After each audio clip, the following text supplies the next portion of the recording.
I do want to talk about that because I think we do that better than anybody else.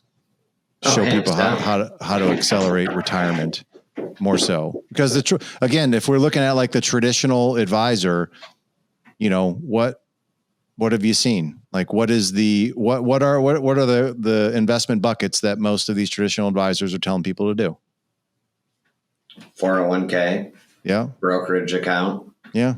Life insurance policy. I wouldn't even say most of them are doing that, but I think you're right on the 401k qualified plans as a bucket, yep. Right? Social Security. Oh yeah. Social Security. Yeah. And the sale of their practice. That's pretty much it. Right? I mean, I know back at my old job, we worked with a lot of business owners, not necessarily practice owners, but business owners. And the business was at best a marginal piece of the pie. It was kind of like, oh yeah, we know you have this asset over here, but let's keep our attention over here.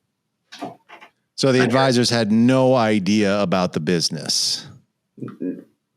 Nothing. I don't know if I'd say they had no idea, but they didn't have any way to tie it into the financial plan for the most part.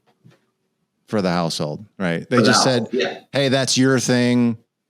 Kind of do whatever it is that you're going to do with it. When you're ready to sell, we'll see what you get for it, and then we'll get that money allocated. Mm-hmm. That's crazy. But there was no like, okay, here's how we're going to use the business to enrich your household. Here, even, I know like what we do, like here's an example of what other, say, veterinarians of your size are selling for. No, that doesn't mean I know exactly what your practice is worth, but I can make a pretty educated guess. Mm-hmm.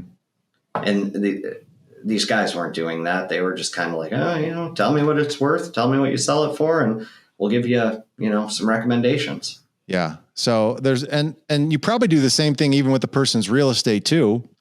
I mean, when I say here's the funny thing. You look at a advisor, right? And what's the first thing that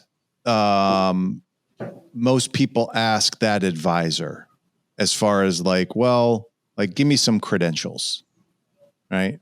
Or even if you ask other advisors, I think most of them are going to say, well, how much in assets under management do you have? Yep.